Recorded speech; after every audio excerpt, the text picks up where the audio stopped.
Well, thank you all. Thank you all for coming. We are here today to talk about small businesses.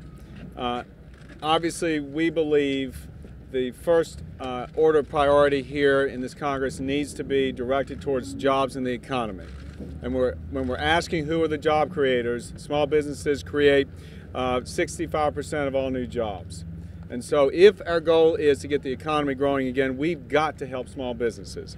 And what the bill will do is it, bottom line, will put more revenues, more money into the hands of the small business owners so that they can reinvest those funds to retain, create more jobs, and to grow their business, plain and simple. According to the Joint Committee on Taxation, and the Chairman of Ways and Means is here, may be able to speak to that as well, this bill will impact nearly 22 million small businesses throughout the country. Now, I've spoken to some small business owners in my district in Richmond, and I can tell you what they said. This is Gary Glover of Puritan Cleaners in Richmond. This bill will help us immediately as we look to expand our business by possibly adding a new location or even rehiring employees that we were previously forced to lay off. Ann and Jeff Heidig of Lake Anna Winery. Having additional funds to invest into our business for the purchase of equipment and vines to expand the vineyard would help us achieve our goal to increase production by several thousand cases. We'll be able to hire additional personnel to sell and promote our wines. So again, this bill is a common sense measure. We should all be able to rally around the cause of small businesses. This is a small business tax cut bill that goes right to the heart of job creation in our country. So with that, I want to call on the Majority Whip, Kevin McCarthy. Well, thank you. One of the questions you have is why this bill to come forward? Well, you see our economy. Small business is the greatest growth in the economy. Every measurement shows it. If you look at a time when the economy was growing, the end of the last recession, 2001, to the beginning of this recession in 2007, if you measure who created growth in America at that time, it was small business. They added 7 million jobs. Large business cut 1 million. Today, we're at our lowest point of new job creation in 17 years for small business. This is the jump start to get this economy moving again. And the one thing we will find is a clear difference. A few weeks ago, we were here with the Jobs Act. That was to help capital creation, regulation reform in small business. This is to help current small business to get moving again and hiring again. This is a great start, and we hope the same movement, bipartisan, comes off this floor that came off on the Jobs Act. And once again, the majority in the House is showing the movement of the right policy for this country. Thank you. Good afternoon, Dave Camp. This is going to be a clear and consistent message to small business that we're open for business. And we do need to have job creation. As we pursue long-term tax reform, we need something immediate. And this is clearly immediate. And let me just read what Bob Yackel, president of Merrill Technologies in my district, has said. He said, the best way Washington will help energize economic growth is by making sure we as business owners are spending less on tax payments and more on creating jobs. And this legislation makes that possible.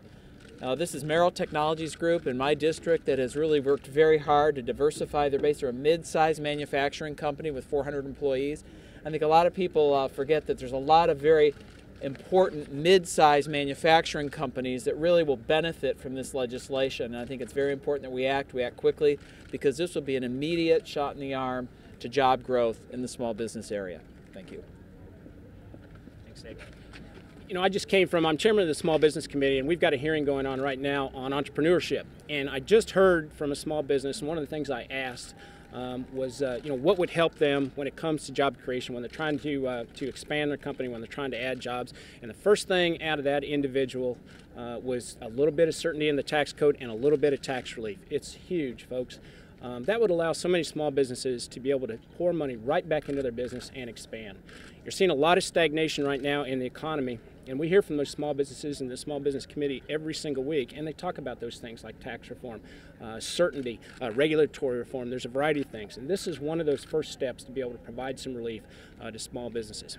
As Majority Leader Cantor pointed out, the majority of jobs in this country are created by small business, and if the small businesses aren't moving forward, then we're not going to see the job creation that we need. It's just plain and simple. right up front. When I was home last week, I had the opportunity to meet with an incredible local small business called Made Pro, Made Naturally, and they were started by two moms who were stay-home moms, had this idea to start a new cleaning product, put together their business plan, and they turned it into a reality, and now they have 13 employees. And you know, when I asked them, so what could we do to help you succeed? They said, less taxes and less regulations. It's the tax burden, and it is the regulatory burden, the new requirements, the new costs that are always coming down. You know, having spent 13 years myself in a family-owned business, I understand some of these realities. And one of the things that excites me about this bill that is going to jumpstart so many companies owned by men and women in America, but is the number of small businesses that are being started by women today. 2 out of 3 small businesses are being started by women in America. 14 new businesses every day. The largest growing segment in our economy. This bill goes to the heart of economic recovery. It's going to mean more money in their pocketbooks, more money that they can choose to spend. Less taxes means they can put that money into hiring more employees, getting our economy going, and creating more businesses. It's a great bill, and I thank the majority leader for introducing it. Washington has created one obstacle after another to job creation. So for the small business owner who's trying to get their head up above water, it just keeps crashing down on top of them, just one cascade after another. This is a pathway forward that is basically a lifeline to these companies that says, we want to see you prosper, we want to see you expand, and it makes all the sense in the world. Chairman Dave Camp has done an excellent job in the Ways and Means Committee of laying out the framework for comprehensive tax reform. And comprehensive tax reform is where the action is. But in the interim, this is a very important first step. I represent suburban Chicago, and my district is chock full of first and second generation companies that are small businesses that are trying to move forward. So whether it's the folks on Main Street or the tool and die guys at O'Hare Airport or the small business startups that Kathy spoke about a minute ago, this is the engine that moves things forward. And it's our hope that it's taken seriously on the other side and that President Obama embraces it.